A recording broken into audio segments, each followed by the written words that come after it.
My best friend started dating my ex behind my back. I found out in the worst way possible. I've never posted anything like this before, but I've been reading a lot of these stories and figured maybe it would help me get some clarity. Plus, my life turned into a freaking soap opera over the last few months, and I still can't believe it actually happened. So, here goes. My name's Josh. I'm 27, live in Colorado, and work as an HVAC technician.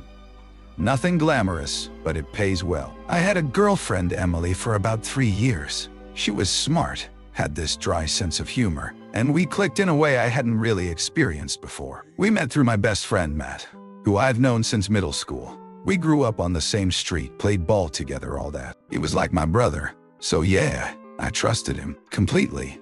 Things with Emily were pretty solid. We moved in together after about a year, shared a dog, a pit mix named Duke, and talked a lot about marriage. But around year 3, things just started to shift. It wasn't dramatic, more like little things piling up. She started staying later at work, being vague about her plans, and just pulling away. I confronted her a few times, but she always said she was just stressed. Then one weekend in July, Matt invited me to a barbecue he was throwing at his place. He had just moved into a new townhouse and was excited to show it off. He said to bring Emily, but she told me she had to go visit her mom that weekend. She even showed me texts about her mom being sick, something with her blood pressure. I didn't question it. I just went to the BBQ solo. The barbecue was chill. A bunch of our mutual friends were there. Lots of drinks, cornhole, burgers on the grill. Matt was his usual self, loud, making people laugh, being the center of attention. He asked about Emily and I told him she was with her mom. He didn't react weird or anything, just nodded and handed me a beer. About halfway through the evening, I noticed something odd. Matt kept checking his phone, like obsessively. He'd go into the house, come back out, glance around, and then tap away on his phone again. I asked him if everything was okay and he brushed it off. "It's just some work stuff, bro. Boss is being a pain about Monday's schedule." I let it go. Then, around 9 p.m., I noticed Duke was tagged in a photo on Instagram. One of Emily's friends had posted a picture from a restaurant patio, and there was Duke, my dog, lying at her feet. The caption said something about double dates are the best therapy. That alone was weird, but it got worse. Because next to Emily in the photo, half out of frame, was a guy who looked exactly like Matt. I clicked on the photo and zoomed in. He was wearing a hoodie I'd seen Matt wear 100 times. Black with a Denver Nuggets logo. Same haircut. Same damn watch. I stared at it for a minute, trying to convince myself it wasn't him. I tried calling Emily. Straight to voicemail. Then I looked up Matt, who was laughing with some people by the fire pit like nothing was going on. My gut twisted. I was already pretty drunk, so I wasn't thinking clearly, but I pulled him aside. "Hey, dude, I gotta ask you something and I want you to be straight with me." Matt blinked, obviously surprised. "Sure. What's up? You with Emily?" His face changed instantly. Not dramatically, just this flicker, like he was trying to keep his poker face but didn't quite manage. "What? No. What are you talking about? You were just texting her, weren't you?" "What? No, man. Are you serious right now?" He tried to laugh it off, but his eyes were wide, defensive. So I pulled out my phone and showed him the photo. He stared at it for way too long.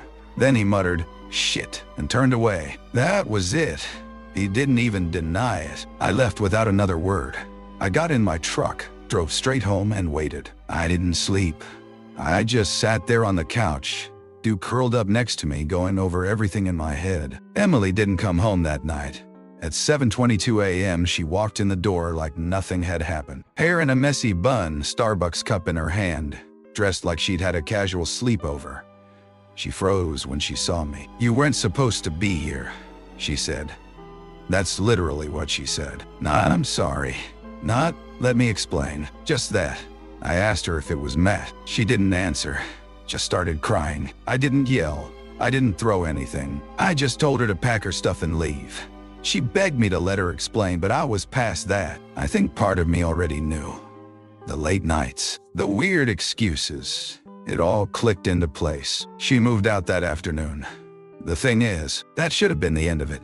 I should have just cut them both off and moved on. But that's not what happened, because Matt kept texting me, calling, telling me It wasn't like that, that he didn't mean for it to happen, that they were both lost and it just happened. He wanted to talk it out, wanted to stay friends. I didn't respond. Then one day I got a DM from a burner Instagram account. Just one sentence. Check Matt's messages to Emily. He's been lying to both of you. I stared at it for 10 minutes, wondering if it was just someone trolling. But I couldn't let it go. I needed to know. I needed to see it for myself. So I made a plan. I called her back that same night. Claire answered on the second ring, sounding nervous but weirdly relieved. "Hey, thanks for calling," she said. I sat on the edge of my bed, heart pounding. "You said you had something to tell me about Matt." She took a breath. "Yeah, and I'm sorry if I'm overstepping. I just felt like you should know what kind of person he really is." I braced myself. "We dated last year," she continued. "Only for about 5 months. And honestly, it was one of the worst relationships I've ever been in. It started off great, like he was super charming, sweet, always texting good morning, sending me playlists and all that cheesy stuff. But about a month in, things started getting weird." "Weird how?" I asked. "He'd disappear for days at a time, wouldn't answer texts, then suddenly pop back in like nothing happened. He told me he was busy with work, or his mom was sick, or some excuse like that. But the more I pushed, the more defensive he got. Eventually, I found out he was seeing someone else the whole time. 2 someones, actually. Jesus, yeah," she said bitterly. "And get this, one of them was married. He was sleeping with a married woman and me at the same time. Told both of us we were the only one who really got him. It was such a head trip. When I finally confronted him, he played the victim. Said I was being paranoid. Gaslit me so hard I almost believed I was crazy." I rubbed my face. "That sounds exactly like him." Claire paused, then added, "The reason I'm telling you this isn't just to pile on.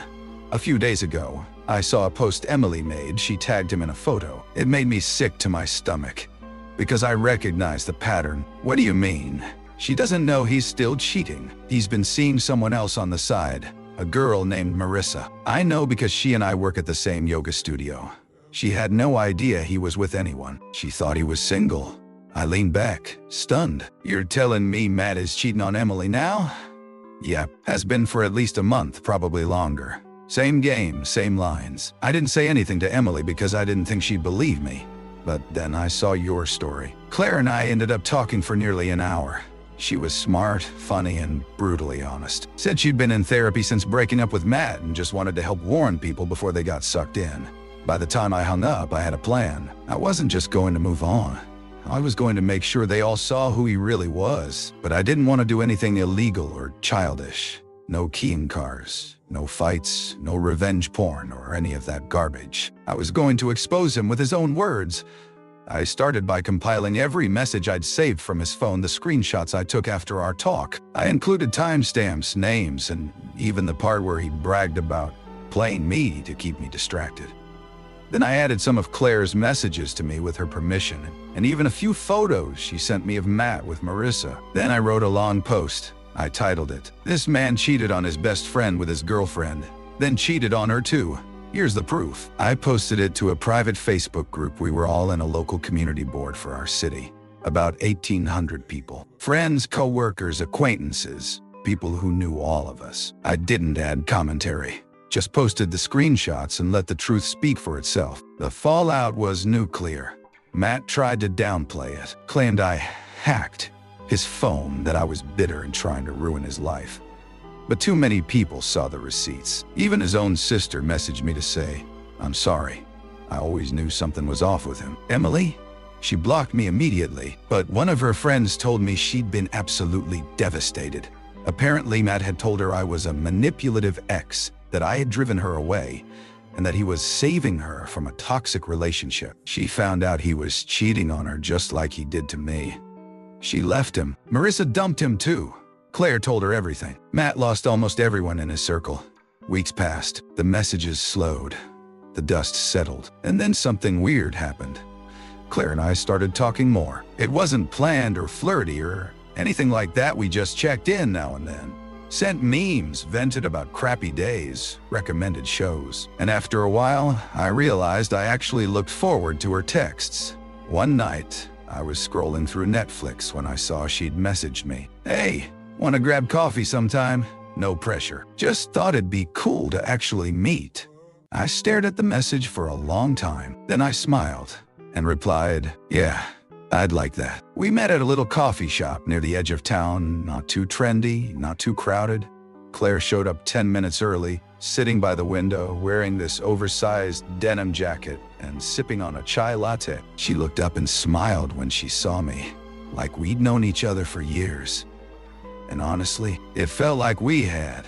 We didn't dive into anything heavy at first, just talked about dumb stuff, our jobs, favorite childhood cartoons, her roommate's obsession with cleaning, my inability to cook anything more complex than pasta. It was easy in a way I hadn't experienced in months. At one point, I caught myself laughing, genuinely laughing, and I realized I hadn't done that since before everything fell apart. Over the next few weeks, we kept seeing each other, slowly, carefully. There was no rush, no pressure. We were both still healing, both still untangling ourselves from the emotional wreckage Matt had left behind. But it was good. Solid joy. The first time we kissed was after a walk through the park.